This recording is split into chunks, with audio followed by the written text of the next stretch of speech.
할렐루야. 오늘은 2월 두 번째 주일이고 설 연휴 마지막 날입니다. 가족들과 함께 설 명절을 보내면서 코로나를 잘 이겨내시고 또한 든든한 믿음의 가정으로 세워가기를 간절히 소망합니다.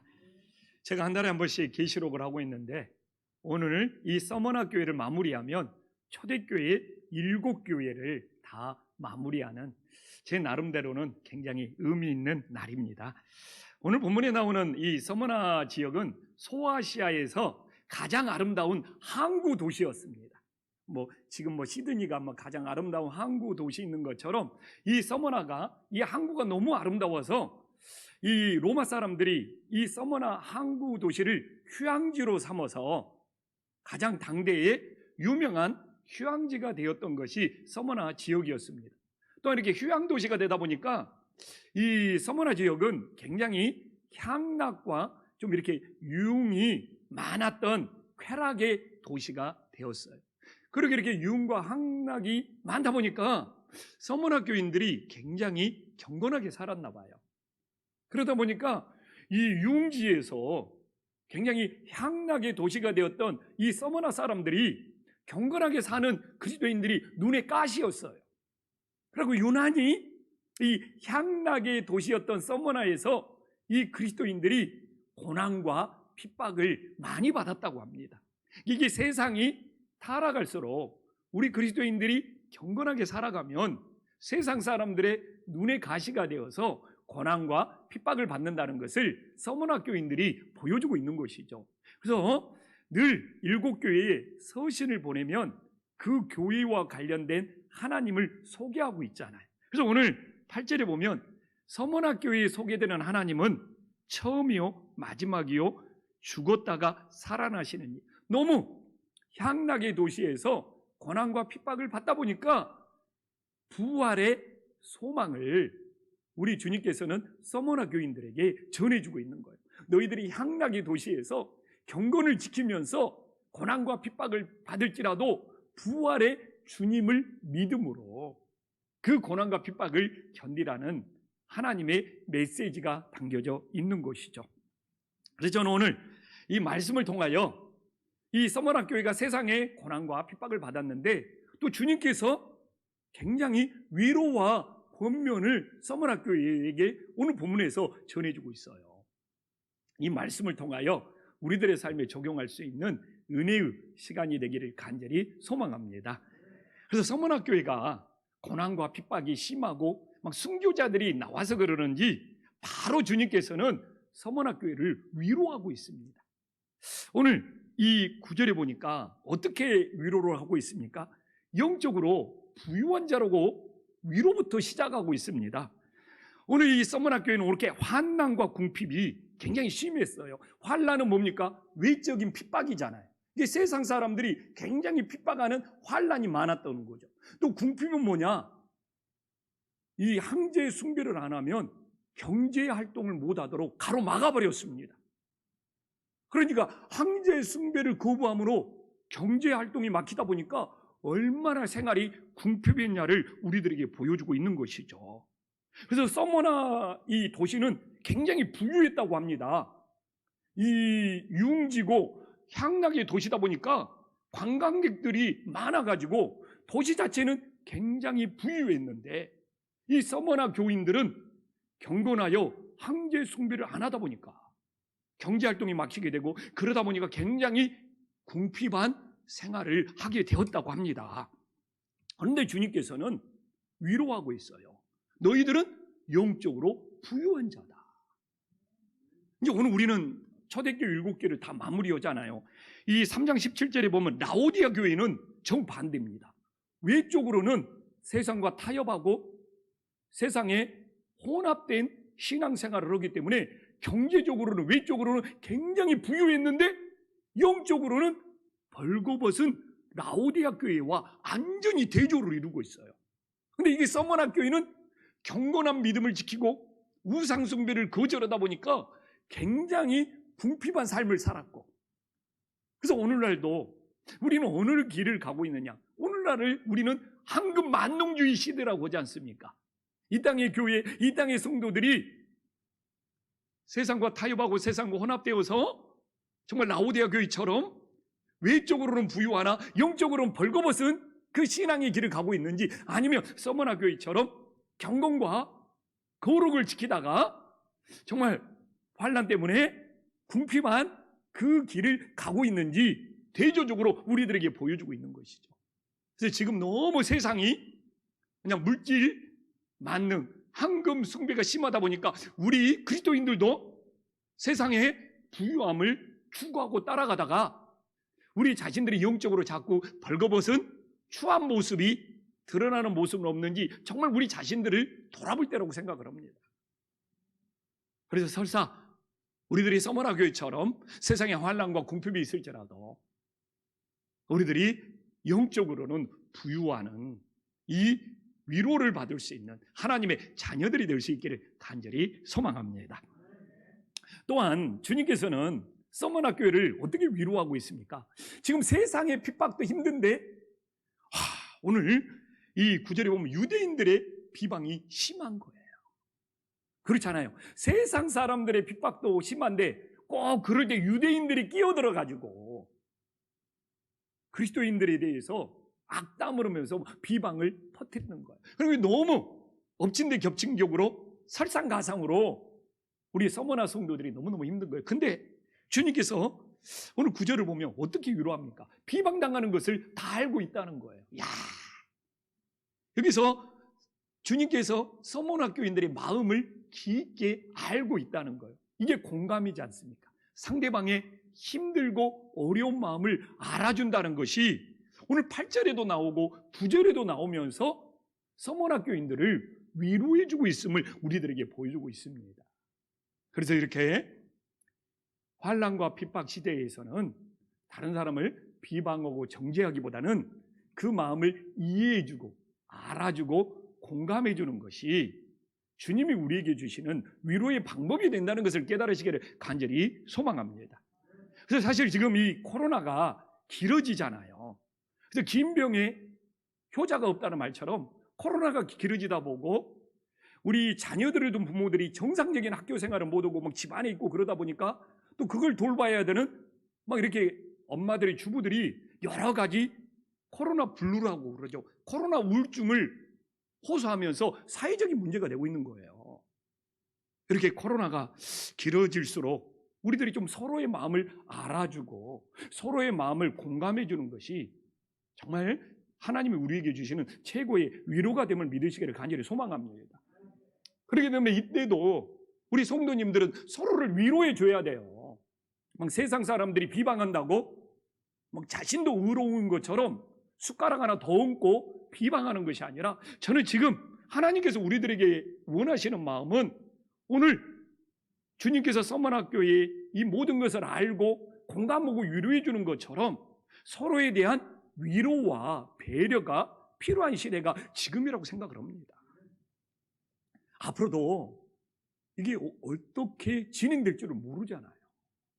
그렇기 때문에 정말 가정에서도 부부간에 서로 위로가 필요하고 부모와 자녀 간에도 서로 위로가 필요하고 또 명절에 서로 방문 못하고 찾아가지 못하고 만나지 못해서 갈등이 일어나는 것이 아니라 서로를 이해하고 만날 수 없을지라도 마음으로 공감해주고, 이게 바로 코로나를 극복하는 최고의 지혜가 됨을 깨달으시기를 간절히 소망합니다. 또 한번 봐보십시오. 오늘 이 구절에 보면 배후에 누가 역사하고 있느냐 이거죠. 그러면 배후에 말이 유대인의 비방이지 그 배후에는 사단이 역사하고 있다는 겁니다. 그래서 우리는 막 이렇게 비방하고 험담할 때 배후에 누가 역사하는지를 모르면 교회에서도 혈과 육으로 다퉈요. 나는 그게 제일 안타까워. 배후에 사탄의 역사하고 악한 영의 역사인데 교인들이 혈과 육으로 서로 다투면서 믿음이 흔들리고 막 넘어지는 모습을 보여주면 그게 아닌데, 그 배후의 악한 역사, 사탄의 역사인데. 그래서 사도 바울은 에베소서 6장 12절에 아주 중요한 말을 하고 있잖아요. 우리의 씨름은, 우리의 영적인 싸움은 혈과 육을 상대하는 것이 아니고 악한 영들을 상대함이라. 이 말씀을 적용해야죠. 이 말씀을 다 알고 있으면서 무슨 일이 들이면 혈기를 부리고 육신의 감정을 내세워가지고 배후에 사탄이 역사하는 줄 모르고 그냥 믿음이 흔들리고 상처받고 넘어지는 이 모습을 보면 너무 안타까워요. 그 배후에 악한 영이 역사하고 있는데 왜 그걸 분별하지 못할까?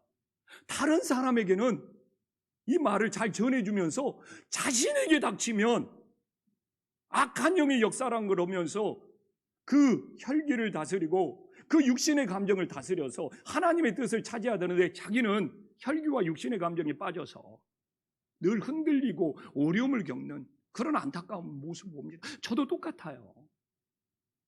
그렇기 때문에 늘 하나님 앞에 또 우리 당회원들이 모여서 하나님 우리 혈기, 우리 육신의 감정 다스리고 하나님의 뜻을 찾았을 때 정말 깨달은 것은 선교를 중단 없이 해갈 수 있더라고요. 혈과 육에 사로잡히면 선교도 멈춰야 되고 교회가 하나님의 일을 잃어버리게 되더라고요. 그래서 우리가 명절을 보내면서도 눈에 보이는 혈과 육의 싸움이 아니에요. 그 배후에 악한 영들이 역사하고 있음을 깨닫고 정말 우리들이 분별하여 하나님의 전신갑주를 입어야죠. 영적인 싸움. 그래서 하나님의 전신갑주를 입고 그 악한 영 사단을 물리칠 수 있는 은혜의 역사가 있기를 간절히 소망합니다. 그래서 주님이 서머나 교회를 이렇게 위로하고 있어요. 내가 너희들의 마음을 다 알고 있다. 공감해주고 배후에는 혈과 육의 사람들의 싸움이 아니라 악한 영들의 싸움이니까 전신갑주를 입고 승리라는 그 주님의 위로를 받아들일 수 있는 하나님의 자녀들이 되기를 간절히 소망합니다. 근데 이 서머나 교회가 이 서머나라는 휴양지가 향락의 도시가 더 번성을 하는 거예요.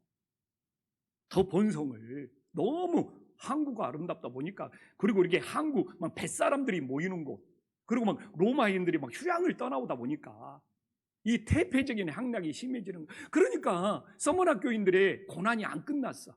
앞으로도 이런 고난들이 많이 남아있어요. 서머나 교회가 지역적으로. 그래서 주님이 앞날을 대비하라고 권면을 해주고 있어요.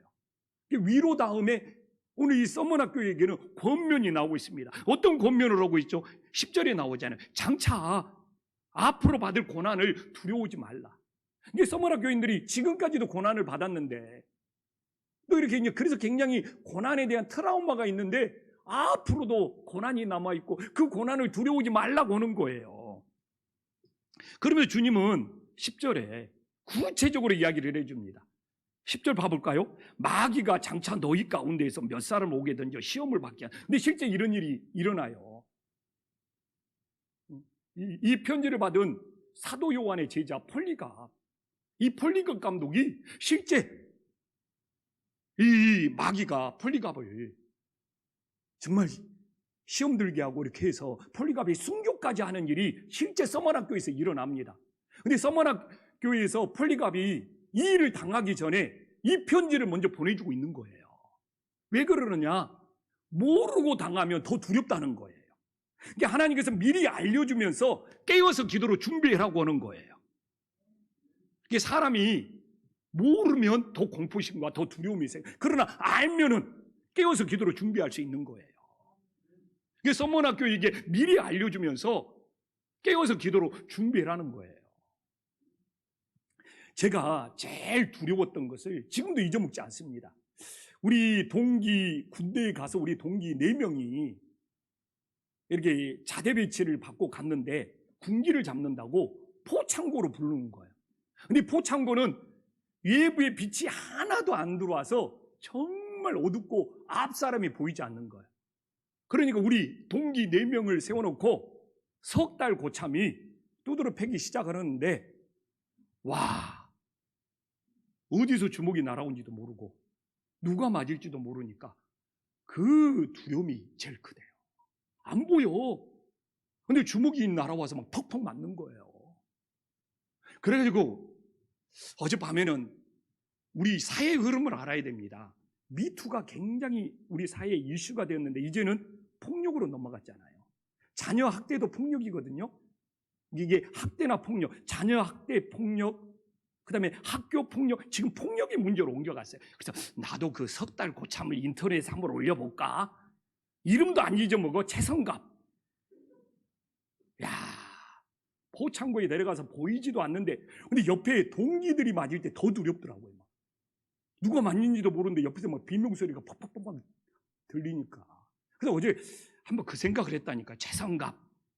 근데 뭐 그 사람이 얼마나 유명한지도 모르니까.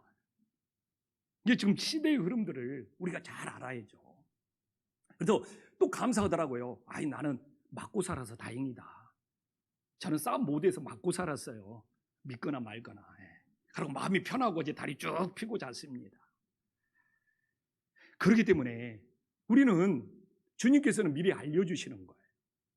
그래서 깨워 준비해라. 이게 선문학교를 향한 권면인 거예요. 근데 우리가 코로나 때 우리 교회 정말 하나님한테 감사해요. 하나님께서도 우리 교회를 이 코로나 시대에 미리 준비하고 깨워서 기도하게 하는 거예요. 그래서 나는 정말 미리 음향이나 영상 하나님이 미리 바꿔주시고, 또 코로나에 적응할 수 있도록 하나님이 미리미리 준비해 주시고, 또 목사인 저에게도 깨어 기도하게 하고, 또 이미 이렇게 계시록을 1장부터 22장까지 다 준비하게 하시고, 또 이렇게 또 코로나 시대에 하나님께서 저를 교회사를 공부시키면서 이 교회를 사랑해야 되는 하나님께서 저를 이렇게 준비시키는 걸 보면, 아, 내가 그 깨워서 준비하는 그 하나님의 뜻에 순종하면 되겠다.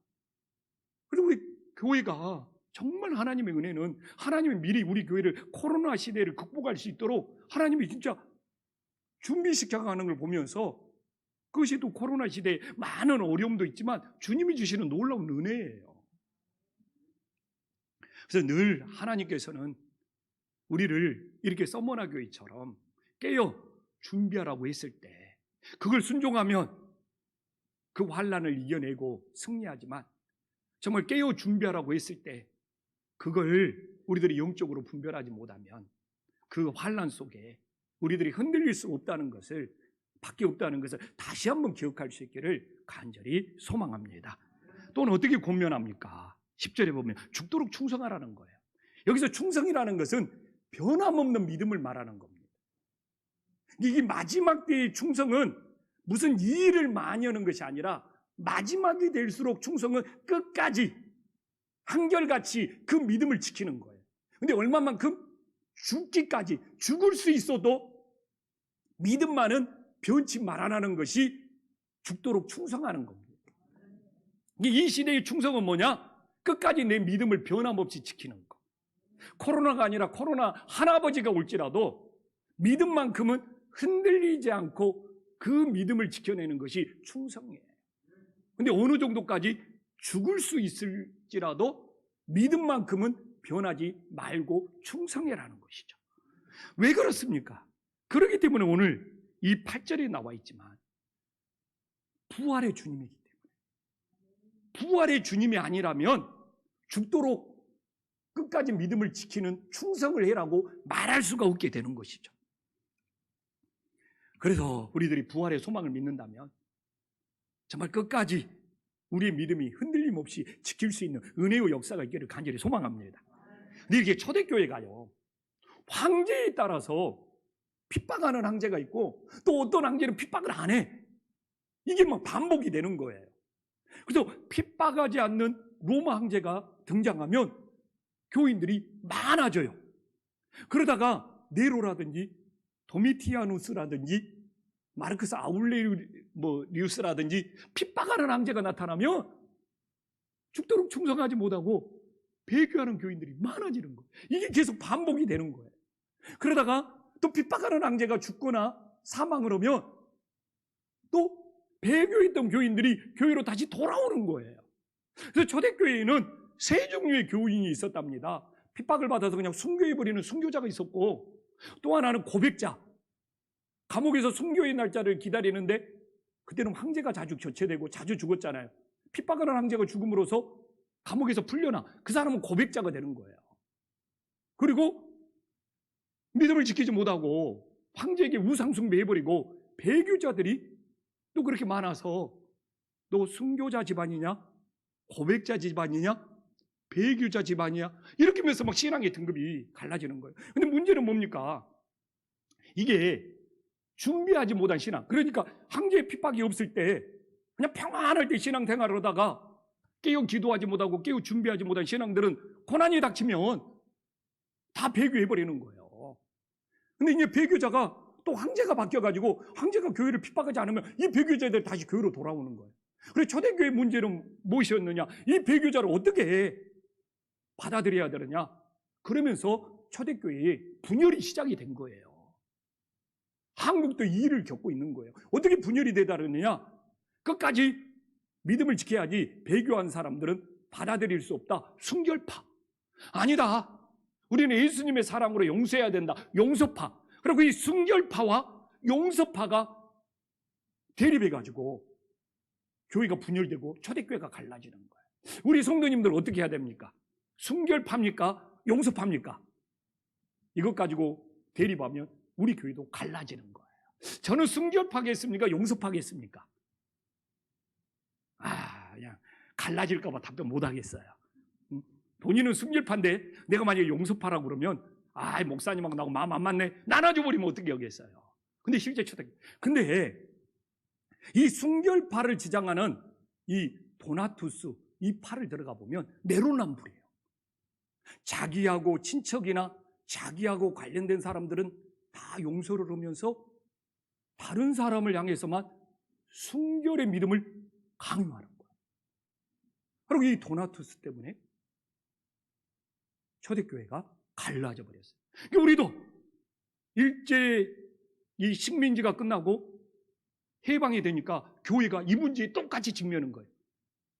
신사참배에 있던 사람들이 교회로 돌아오는 것을 용서하고 받아들이자 이 용서파와 아니다 신사참배한 사람들은 교회에 다시 돌아오지 못하게 해야 된다. 이 순결파가 우리 교회의 분열의 시작이 되었어요. 그래서 장로교가 이것 때문에 제일 처음에 순결파와 용서파가 나눠진 거예요. 오늘날 어떤 우리들이 환난과 고난이 있을지라도 부활의 소망을 믿잖아요. 부활의 소망을. 그래서 믿음이 변치 않고 끝까지 우리 믿음을 지킬 수 있는, 그래서 정말 죽도록 충성할 수 있는 하나님의 자녀들이 될 수 있기를 간절히 소망합니다. 그럼 오늘 본문에 바로 상급이 나옵니다. 하나님이 서머나교회 이기는 자에게 주시는 상급이 나옵니다. 제일 먼저 10절에 봐보십시오. 하나는 충성하는 자에게 생명의 관을 주신다고 합니다. 근데 당시에 이 운동 경기가 굉장히 많았어요. 그래서 경기에서 끝까지 싸워 이기는 자에게는 승리의 면류관을 주겠다는 거예요. 이걸 가져다가 믿음도 똑같다. 세상에서 온갖 핍박에도 끝까지 믿음을 지키면 성도에게 생명의 면류관, 이 생명이라는 것은 영생이거든요. 영생의 면류관을 주겠다는 거예요. 그래서 주님은 분명히 말합니다. 육신의 생명보다 더 중요한 것이 뭐라고요? 부활의 생명, 영생의 생명이 더 중요하다고 서머나교회에게 하늘의 상급을 이야기하고 있는 것이죠. 그래서 세상에서 성도는 정말 고난과 핍박 속에서 육신의 생명을 잃어버릴지라도 끝까지 이 부활의 생명, 영생의 생명을 잃어버리거나 포기하면 안 되는 것이죠. 그런데 어찌 우리가 이 코로나 때문에 정말 우리 육신이 힘들다고 영생의 생명을 잃어버리면 어떻게 되겠습니까? 우리에게는 더 중요한 부활의 생명, 영생의 생명이 있음을 믿고 끝까지 믿음을 지켜서 이 생명의 면류관, 영생의 면류관을 받을 수 있기를 간절히 소망합니다. 또한 봐보십시오. 어떤 상급을 줍니까? 11절에 이건 성령이 하시는 말씀이잖아요. 둘째 사망을 받지 않는다. 계시록은 첫째 사망과 둘째 사망이 있어요. 첫째 사망은 뭡니까? 우리 육신이 다 죽는 거예요. 여기 있는 사람들은 다 죽습니다. 첫째 사망이에요. 우리 육신이 죽는 거예요. 근데 둘째 사망은 뭐냐? 하나님의 영원한 불모심판, 하나님의 불심판을 받는 것이 이게 둘째 사망인 거예요. 그러니까 우리는 첫째 사망을 받아야 되지만 둘째 사망은 우리의 선택에 따라 피할 수가 있고 안 받을 수가 있는 거예요. 그럼 우리들이 다 죽는 첫째 사망이 있지만 둘째 사망을 받지 않기 위해서는 어떻게 해야 됩니까? 계시록 20장 14절과 15절에 보면 답이 나옵니다. 사망과 음부도 불못에 던져지니 이것은 둘째 사망 불못이라. 근데 이 불못에 둘째 사망을 안 당하려면 어떻게 해야 돼요? 누구든지 생명책에 기록되지 못한 자는 둘째 사망 불못에 던져지려. 그러니까 우리들이 하늘나라 생명책 우리 이름이 기록이 되면 되는 거예요. 예수님의 보혈로 구원받아서 우리들이 첫 번째 사망을 당하기 전에 먼저 예수님 믿고 구원받아서 우리의 이름이 하늘나라 생명책에 기록되면 우리는 둘째 사망을 면제받는 거예요.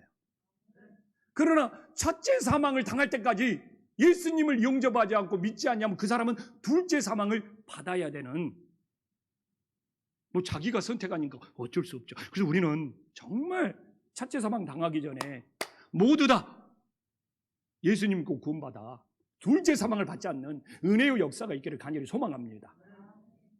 근데 이 서머나 교회 편지를 받고 얼마 안 돼서 이 말씀대로 마귀가 이 서머나 교회의 감독 폴리갑을 진짜 죽이려고 덤벼든 거예요.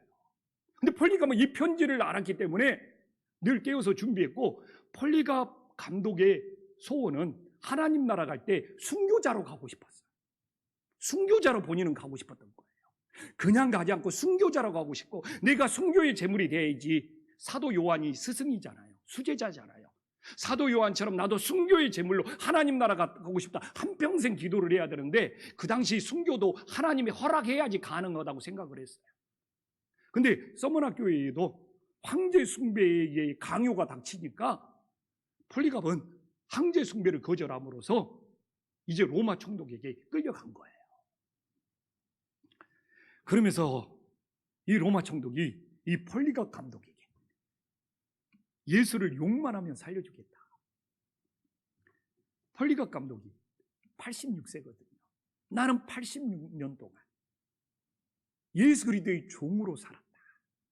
그동안 주님이 나를 구원하시고 이토록 주님이 나를 사랑하셨는데 어떻게 나를 구원하신 나의 왕을 모욕할 수 있겠느냐. 오히려 로마 총독에게 호통을 칩니다. 총독은 다시 한번 황제를 숭배하지 않으면 맹수의 밥이 될 거다. 맹수의 밥이 되는 것이 굉장히 고통스러웠나 봐요. 로마 원형경장에서 맹수가 달려. 근데 폴리갑은 맹수를 불러오라. 근데 이렇게 또 이게 맹수가 불러오려다가 폴리갑과 같은 이렇게 영적인 파워가 있는 사람은 맹수가 다가오지를 못하나 봐요. 그런 어떤 영적인 힘이 있나 봐요. 그러니까 폴리갑 맹수를 불러오라. 그러면서 기막힌 말을 합니다. 원형경제적인 사람들이 많으니까. 예수를 믿는 것에서 우상을 숭배하는 것은 있을 수도 없고 불가능한 일이다. 그러나 우상을 숭배하다가 예수를 믿는 것은 인생을 바꿀 수 있는 가장 고귀한 일이다. 그 자리에서 오히려 선교하고 외치는 거예요. 그러니까 이 로마 총독도 지금 원형경기장에서 서머나 사람들이 다 보고 있는데 밀리면 안 되잖아요. 야, 네가 맹수를 무서워하지 않으니 더 잔인하게 불로 태워서 죽이겠다. 그러니까 폴리갑이 또 혼냅니다. 너는 잠깐 소멸하는 불로 나를 협박하지만 너처럼 예수님 믿고 죽으면 너는 둘째 사망, 영원한 불못에 형벌을 받을 것이다. 이 폴리갑은 둘째 사망을 이 서신을 받고 알고 있었으니까 오히려 그냥 너가 그냥 이 불로 나를 잠깐 위험하지만 너 예수님 안 믿으면 너는 영원한 형벌을 받을 거야. 둘째 사망을 당할 거다. 그러니까 그냥 총독이 열받아서 사형 집행인에게 장닭더미에 불을 지펴라. 저놈이 불로 타서 죽는 것을 너희들에게 다 보여주겠다. 불을 지펴라. 그래서 장닭더미에 불을 지피니까 불길이 확 솟아오르는데 그 순간 바람이 붑니다. 이 폴리갑 선교는 굉장히 자세하게 기록이 되어 있어요. 서머나교의 감독이고 사도 요한의 수제자다 보니까 바람이 폴리갑에게 불길이 오지 않도록 계속 바람이 부는 거예요. 그러냐 웅성웅성 바람이 계속 이 폴리갑을 비껴서 딴 데로 가니까 불길이 그쪽으로 가서 시간이 지나도 총독이 저놈을 불로 태워 죽이겠다. 장담을 했는데 그 불길이 폴리갑에게 오지 않는 거예요. 이게 총독이 얼마나 당황했겠습니까? 막 그 원형경기에 있는 사람들은 막 웅성웅성. 그래서 결국 안 되니까 칼로 찔러 죽여라고 합니다. 너무 당황해서. 그래서 이제 폴리갑은 순교가 자기 한평생 기도 제목이었고 86세 된 그 어르신이 무슨 미련이 있겠습니까? 그래서 사형 집행민이 딱 한 번 폴리갑의 배에 칼을 겨눴는데 피가 갑자기 쏟아져가지고 그 불을 다 꺼버리네. 그러니까 로마 총독이 쥐구멍이라도 들어갈 만큼 망신을 당했고 폴리갑은 자기 기도대로 순교의 제물이 되었고 거기에 모인 모든 원형경기장은 그런 고백을 했답니다. 하나님이 택한 사람은 다르구나. 불신자죠, 달자다. 그 로마 총독이 불로 태워 죽였겠다 했는데 그 불길이 결국 폴리갑에게 오지 않아서 불로 못 태웠을 뿐만 아니라 오히려 폴리갑이 흘린 피로 불을 꺼버립니다. 그러면서 하나님이 택한 사람은 와 다르네. 그 서머나 시민들은 충격을 받고 또 서머나 교인들도 있을 거 아니에요. 더욱더 서머나는 원래 유언을 남겼어요. 자기의 소망은 순교의 제물이 되는 겁니다. 그러면서 그러면서 더욱더 부활의 소망을 갖고 그 서머나 교인들이 그 핍박 속에서도 끝까지 죽도록 충성하는 믿음을 지켰다는 겁니다. 저는 오늘 우리 성도님들에게 묻고 싶어요. 오늘날 코로나도 이렇게 힘들어하는데 초대교회처럼 고난과 핍박이 닥친다면 정말 우리들이 죽도록 충성할 수 있는지 우리 자신들을 돌아봤으면 좋겠어요. 나는 정말 끝까지 믿음을 지킴으로써 하나님께 변함없는 충성을 할 수 있는지 정말 이렇게 코로나 때문에 우리들의 신앙이 위협받고 흔들흔들 한다고 하는데 정말 초대교회처럼 고난과 핍박의 시대가 닥친다면 정말 우리의 신앙을 어떻게 할 것인가? 우리 자신을 돌아볼 수 있는 하나님의 자녀들이 될 수 있기를 간절히 소망합니다. 기도하겠습니다.